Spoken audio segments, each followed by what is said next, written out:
Now on to the coolest thing in the money world, compound interest. So what is compound interest? My definition is that it's interest on top of interest. Let me explain. All right, let's say that you have $10,000 in an investment account earning 10% interest a year.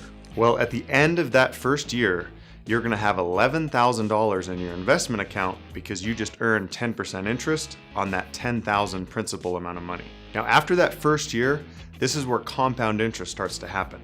It's kind of like a snowball. It starts out really small and then it gets bigger and bigger and bigger. Because you give that investment another year to grow in interest, at the end of the second year, you now have $12,100. And that extra $100 is compound interest starting to take effect. The reason you just made $100 in compound interest is because you started the second year with $11,000 at 10% interest. And $11,000 at 10% is $1,100 in interest. So just in the second year of that investment, the little compounding snowball has already started.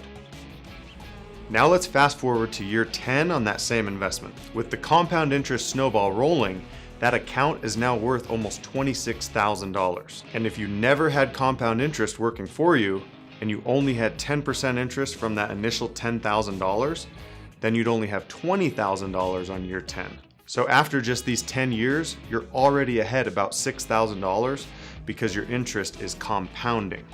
Now let's look at year 40. This is the big one. If you never had compound interest, you'd at least have $50,000 in that account at the end of 40 years. Now check out the compound interest number, $450,000. Now can you see why compound interest makes a huge difference over time?